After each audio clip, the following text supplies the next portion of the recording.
Assalamualaikum warahmatullahi wabarakatuh. Kami dari kelompok 3 akan mempresentasikan hasil diskusi kami. Perkenalkan, nama anggota kelompok kami yaitu Ahmad Vicky Feruzabidi, Engedi Safiurus Nabitupulu, Fauzian Irmansyah, Filza Makti Putri, Gibran Haikal Fadli, Irfan Dadi Sasmito, Mahendra Putra Setiawan, Muhammad Hadi Prayoga, Neng Rina, dan Zulhad Akbar Firdaus. Di sini kami akan menjelaskan teori belajar humanistik. Nama saya Fauzian Irmansyah. Saya akan menjelaskan tentang konsep dan pengertian teori belajar humanistik. Pengertian teori humanistik. Humanistik adalah salah satu pendekatan atau aliran psikologi yang menekankan kehendak bebas, pertumbuhan pribadi, kegembiraan, kemampuan untuk pulih kembali setelah mengalami ketidakbahagiaan, serta keberhasilan dalam merealisasikan potensi manusia. Konsep-konsep teori belajar humanistik. Konsep dasar pandangan humanistik eksistensial tentang perilaku atau kepribadian. Pendekatan eksistensial humanistik berfokus pada diri manusia. Pendekatan ini mengutamakan suatu sikap yang menekankan pada pemahaman atas manusia. Pendekatan eksistensial humanistik dalam konseling menggunakan sistem teknik-teknik yang bertujuan untuk mempengaruhi konseling. Pendekatan terapi eksistensial humanistik bukan merupakan terapi tunggal, melainkan suatu pendekatan yang mencakup terapi-terapi yang berlainan yang kesemuanya berlandaskan konsep-konsep dan asumsi tentang manusia. Konsep-konsep utama pendekatan eksistensial yang berbentuk landasan bagi praktek konseling yaitu Oke, baik. Selanjutnya itu ada konsep teori belajar humanistik. Konsep teori belajar humanistik ini dibagi menjadi 3, yaitu yang pertama itu ada kesadaran diri, yang kedua itu ada kebebasan, tanggung jawab, dan kecemasan, dan yang ketiga itu ada penciptaan makna. Jadi yang pertama itu kesadaran diri. Manusia itu memiliki kesanggupan untuk menyadari dirinya sendiri dan orang lain. Suatu kesanggupan yang unik dan nyata memungkinkan manusia mampu berpikir dan memutuskan sesuatu yang sedang ada di dalam pikirannya. Para eksistensialis menekankan manusia bertanggung jawab atas keberadaan dan nasibnya. Yang kedua itu ada kebebasan tanggung jawab dan kecemasan. Di situ dikatakan bahwa kesadaran atas kebebasan dan tanggung jawab bisa menimbulkan kecemasan yang menjadi atribut dasar bagi manusia. Itu dimaksud kesadaran atas kematian memiliki arti penting bagi kehidupan individu sekarang. Sebab kesadaran tersebut menghadapkan individu pada keyakinan bahwa dia memiliki waktu yang terbatas untuk mengaktualkan potensi-potensinya. Maksudnya itu untuk memaksimalkan potensi-potensinya. Selanjutnya, dosa eksistensial yang juga merupakan bagian kondisi manusia adalah akibat dari kegagalan individu untuk benar-benar menjadi sesuatu sesuai dengan kemampuannya. Yang terakhir itu ada penciptaan makna. Di situ dikatakan bahwa manusia itu unik dalam arti bahwa ia berusaha untuk menentukan tujuan hidup dan menciptakan nilai-nilai yang akan memberikan makna bagi kehidupan.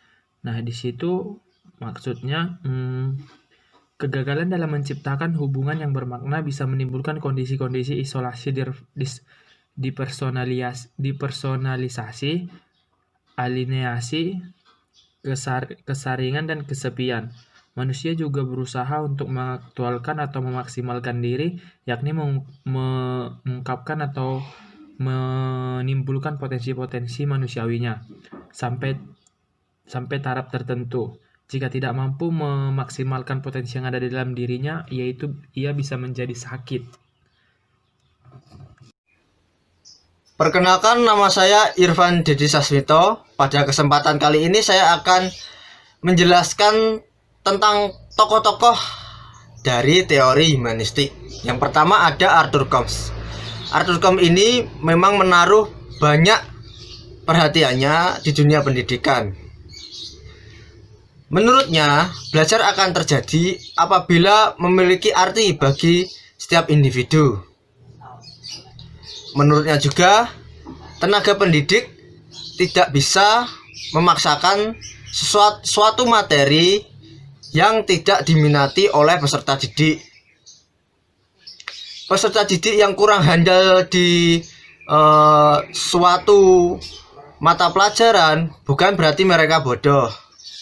Namun karena mereka terpaksa atau beranggapan bahwa materi suatu pelajaran tersebut tidak bermanfaat atau tidak penting baginya. Nah, sebagai pendidik, tugas kita yang harus dipenuhi yaitu memahami peserta didik jika ingin merubah perilakunya. Arthur Combe beranggapan bahwa banyak pendidik membuat suatu kesalahan dengan berasumsi bahwa peserta didik mau belajar apabila materi tersebut disusun dan disajikan dengan sebagaimana mestinya. Nah, yang kedua adalah Abraham Maslow. Teori Maslow ini terbagi menjadi dua dasar. Yang pertama adalah suatu usaha yang positif untuk berkembang. Yang kedua adalah suatu kekuatan untuk melawan perkembangan tersebut. Nah, menurut Maslow juga bahwa masing-masing individu memiliki yang namanya rasa takut. Rasa takut inilah yang menyebabkan suatu individu ini mengalami hambatan untuk berkembang. Misalkan rasa takut untuk mengambil resiko, rasa takut untuk mengambil keputusan, rasa takut untuk mengambil kesempatan. Nah, ini yang menyebabkan rasa takut ini menjadi salah satu faktor penghambat dalam suatu individu ini untuk mengalami kemajuan. Tetapi pada sisi lain, individu ini juga memiliki dorongan-dorongan untuk lebih maju, seperti kepercayaan diri, keunikan diri, dan juga dapat menerima dirinya sendiri untuk menghadapi dunia luar. Saya Ahmad Vicky Feruzabidi akan menjelaskan tentang tokoh-tokoh teori belajar humanistik. Yang ketiga yaitu teori Carl Ransom Rogers. Rogers sering menggunakan teori yang berpusat pada pribadi. Rogers juga mengungkapkan bahwa teorinya memiliki sifat humanis dan menolak pesimis dalam psikoanalisis dan menentang teori behaviorisme. Teori yang dikemukakan Rogers dipandang penuh dengan harapan atau optimis karena setiap individu memiliki potensi yang sehat untuk maju. Dasar teori ini sesuai dengan pengertian humanisme pada umumnya, yaitu humanisme adalah doktrin, sikap, dan cara hidup yang menempatkan nilai-nilai manusia sebagai pusat dan menekankan pada kehormatan, harga diri, dan kapasitas untuk merealisasikan diri untuk maksud tertentu. Dalam pendidikan sendiri, Rogers mengungkapkan pendapat tentang prinsip belajar, yakni seorang manusia mempunyai kemampuan belajar yang alami, belajar atas inisiatif sendiri, metode yang dapat menghasilkan sesuatu yang seutuhnya, memiliki kepercayaan terhadap diri sendiri, kemerdekaan berpikir, serta kreativitas merupakan suatu cara yang sangat penting. Kelebihan teori humanistik. Yang pertama yaitu teori humanistik memiliki karakter yang memfokuskan pada pengembangan sikap, kepribadian, mental, dan analitik atau analisis. Yang kedua, siswa dengan sendirinya akan termotivasi dan merasa senang dalam belajar. Yang ketiga, siswa memiliki pengetahuan yang bermakna. Yang keempat, siswa akan lebih inovatif dalam menguasai pembelajaran dengan gampang. Yang kelima, siswa merasa termotivasi dalam belajar. Yang keenam, siswa akan lebih inovatif dalam menguasai pembelajaran dengan gampang. Yang ketujuh, siswa akan mempunyai pola pikir dan perasaan halus yang baru. Yang kedelapan, siswa akan memiliki mental yang kuat dan berkarakter. Dapat saya simpulkan dari poin-poin di atas, yaitu yang pertama, teori humanistik membentuk sikap kompeten pada siswa. Dilihat dari nilai-nilai yang disampaikan, teori humanistik ini memberikan kebebasan kepada siswa dalam mengembangkan pemikirannya, baik itu inovasi, kreativitas, imajinatif, dan lain sebagainya. Terima kasih. Saya Mahendra, saya akan menjelaskan kekurangan dari implementasi teori humanistik. Yang pertama, implementasi dari teori humanistik cenderung akan membuat siswa lebih mementingkan diri sendiri atau selfish. Kedua, penerapan teori ini akan terhambat apabila siswa tidak didukung dengan motivasi belajar dan lingkungan yang baik. Ketiga, penerapan teori akan susah untuk diaktualisasi dalam bentuk yang lebih efisien. Keempat, bagi siswa yang malas untuk mendalami potensi diri akan tertinggal dalam proses pembelajaran. Kelima, bagi siswa yang memiliki kecenderungan pasif dan kurang inisiatif dalam belajar akan tertinggal dalam pembelajaran. Keenam, fungsi dan kewajiban guru dalam pertumbuhan karakter siswa akan semakin berkurang dan tidak maksimal. Dan yang terakhir, faktor dari kesuksesan pembelajaran lebih berpengaruh atas tindakan siswa sendiri, sehingga siswa yang kurang aktif akan mengalami kesulitan dalam proses pembelajaran dan perkembangannya. Sehingga bisa dilihat bahwa teori ini kemungkinan dapat menyebabkan siswa menjadi mementingkan diri sendiri, dan untuk siswa yang membutuhkan bimbingan lebih dalam belajar dapat tertinggal dengan teman-teman yang lainnya. Assalamualaikum warahmatullahi wabarakatuh. Perkenalkan, nama saya Gibran Haikal Fadli.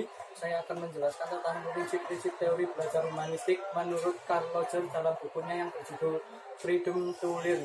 Ia menunjukkan sejumlah prinsip-prinsip dasar humanistik yang penting, diantaranya adalah yang pertama, manusia itu memiliki keinginan alamiah untuk belajar.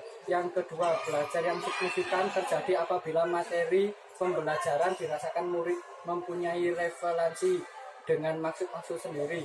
Yang ketiga, belajar yang menyangkut perubahan di dalam perspektif mengenai dirinya sendiri dianggap mengancam dan cenderung untuk ditolaknya. Dan yang keempat, tugas-tugas belajar yang mengancam diri ialah lebih mudah dirasakan dan diasimilasikan. Yang kelima, apabila ancaman dari siswa rendah, pengalaman dapat diperoleh dengan berbagai cara. Yang keenam, belajar yang bermakna diperoleh siswa dengan melakukannya. Yang ketujuh, belajar dipelancar bila mana siswa dilibatkan dalam proses belajar dan ikut bertanggung jawab terhadap proses belajar itu. Yang kedelapan, belajar inisiatif sendiri yang melibatkan pribadi siswa seutuhnya. Yang kesembilan, kepercayaan terhadap diri sendiri, kemerdekaan, kreativitas lebih mudah dicapai terutama jika siswa dibiasakan untuk mawas diri dan mengkritik dirinya sendiri. Dan yang ke-10, belajar yang paling berguna secara sosial di dalam dunia modern ini adalah belajar mengenai proses belajar, suatu keterbukaan yang terus-menerus terhadap berpengalaman dan menyatunya ke dalam diri sendiri mengenai proses pertumbuhan itu. Sekian dari saya. Tip lain dalam proses pembelajaran humanistik adalah bahwa proses pembelajaran harus mengajarkan siswa bagaimana belajar dan menilai kegunaan belajar itu bagi dirinya sendiri.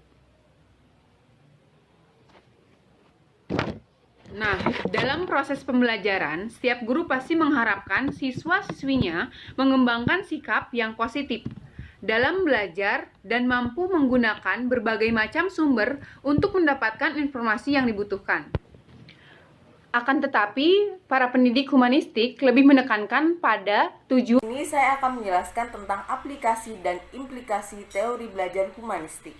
Yang pertama, aplikasi teori humanisme lebih menonjolkan kebebasan setiap individu. Siswa-siswi memahami teori pembelajaran dengan caranya sendiri. Yang kedua, untuk memperoleh informasi atau pengetahuan baru dengan caranya sendiri.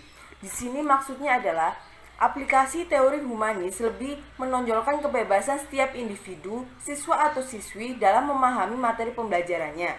Selama proses pembelajaran, peserta didik berperan sebagai subjek didik. Peran guru dalam pembelajaran humanisme adalah fasilitator. Peserta didik dalam pembelajaran yang humanis ditempatkan sebagai pusat atau sentral dalam aktivitas belajar. Peserta didik menjadi pelaku yang memaknai pengalaman belajarnya sendiri. Dengan demikian, peserta didik diharapkan mampu menemukan potensinya dan mengembangkan potensi tersebut secara maksimal. Peserta didik bebas berekspresi dengan caranya sendiri. Peran guru dalam teori humanisme adalah menjadi fasilitator bagi peserta didiknya dengan cara memberikan motivasi atau memfasilitasi pengalaman belajar dengan menerapkan strategi pembelajaran serta menyampaikan materi pembelajarannya dengan cara sistematis. Yang ketiga, peran guru dalam pembelajaran humanisme adalah menjadi fasilitator bagi para peserta didiknya dengan cara memberikan motivasi dan memfasilitasi 10 pengalaman belajar. Dalam teori ini, seorang guru juga harus memberikan kesempatan kepada siswa untuk menyampaikan pendapat atau ide-idenya masing-masing, memilih pilihannya sendiri, melakukan apapun yang diinginkan oleh muridnya. Selain itu, tugas guru adalah mendorong siswanya agar dapat berpikir kritis serta aktif dan tanggap dalam memaknai proses pembelajaran secara mandiri. Jadi, seorang guru harus bisa memahami apa yang dipikirkan oleh siswanya dan tidak menilai secara normatif, tetapi mendorong siswa untuk bertanggung jawab atas segala risiko, perbuatan, atau proses belajarnya. Maka dari itu, sebelum kegiatan belajar mengajar, guru harus merumuskan tujuan yang jelas dan membuat kontrak belajar dengan siswa agar siswa dapat mengembangkan kesanggupannya dalam belajar melalui inisiatifnya sendiri. Yang keempat, aktivitas selama proses pembelajaran, siswa berperan sebagai pelaku utama atau student center yang memaknai proses pengalaman belajarnya sendiri. Sedangkan siswa sendiri sebagai pelaku utama atau student center yang memaknai proses pengalaman belajarnya sendiri. Dalam menggunakan teori ini diharapkan siswa memahami potensi diri, mengembangkan potensi dirinya secara positif, dan meminimalkan potensi diri yang bersifat negatif. Jadi semakin aktif seseorang dalam belajar, semakin mudah untuk dia dalam mengembangkan potensi yang ada pada dirinya. Dalam teori ini, seorang guru juga harus memberikan kesempatan pada siswa untuk bebas menyampaikan pendapat, idenya masing-masing, memilih pilihannya sendiri, melakukan apapun yang diinginkan oleh muridnya. Belajar menggunakan teori ini juga memacu tumbuh dan kembangnya kreativitas pada siswa. Dengan belajar aktif dan mengenali diri maka kreativitas yang sesuai dengan karakternya akan muncul dengan sendirinya. Dengan begitu akan muncul keragaman karya, kemudian akan mendekatkan satu sama lain. Karena terjalinnya komunikasi yang baik di antara mereka, maka hubungan persahabatan akan semakin erat. Selain itu juga akan meringankan tugas seorang guru karena mereka sebagai fasilitator peserta didik. Sekian presentasi dari kelompok kami. Apabila kurang lebihnya mohon maaf. Wassalamualaikum warahmatullahi wabarakatuh.